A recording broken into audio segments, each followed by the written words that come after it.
నిమిత్తము పాస్టర్ డానియేలుకు நம்ம மரியாதை செலுத்துவோமாக. పాస్టర్ డానియేల్ గారికి మనం మర్యాదలు ఇచ్చుదాము. அவருக்கு கொடுத்த ரட்சிப்புக்காக, ఆయనకి ఇచ్చిన రక్షణ కొరకు. సిస్టర్ கர்த்தர் நமக்கு கொடுத்த ரட்சிப்புக்காக, దేవుడు అతనికి ఇచ్చిన రక్షణ కొరకు, கர்த்தர் நமக்கு கொடுத்த அபிஷேகத்தை, அவருக்கு கொடுத்த அபிஷேகத்திற்காக, దేవుడు అతనికి ఇచ్చిన అభిషేకం కొరకు இனிமையான ஒரு ஜீவியத்தை வெளிப்படுத்தினார். మధురమైన ఒక జీవితాన్ని అతడు బయలుపరిచెను.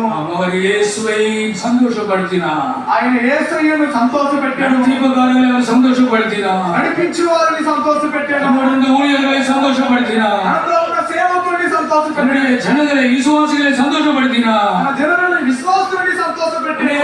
ஆத்மாக்களுக்கு ஒரு சமாதானத்தை தந்தார். అనేక ఆత్మలకి సమాధానం ఇచ్చారు. இனிமையான தேசத்துக்கு ஒரு போய் சேர்ந்திருக்கிறார். మధురమైన దేశమునికి వెళ్ళి చేరి ఉన్నాడు. మెలితా పోయి சேர்ந்திருக்கிறார். మెలితే అక్కడికి వెళ్ళి చేరి ఉన్నాడు. కలై சேர்ந்திருக்கிறார். దేవుడికి వెళ్ళి చేరి ఉన్నాడు. ఆయన துறைமுகத்திற்கு போய் சேர்ந்திருக்கிறார். కోరిన దేవుడికి వెళ్ళి చేరి ఉన్నాడు. எந்த காற்று அவரை அடிக்கவில்லை. ఏ గాలి కూడా ఆయనకు హాని చేయలేదు. எந்த சோதனை அவரை அடிக்கவில்லை. ఏ శోధన కూడా ఆయన నశింపజేయలేదు. பிசாசு அவரை அடிக்க முடியவில்லை. అపవాది అతన్ని నశింపజేయలేదు. பாவம் அவரை அடிக்க முடியவில்லை. పాపం నశింపలేకపోయాడు.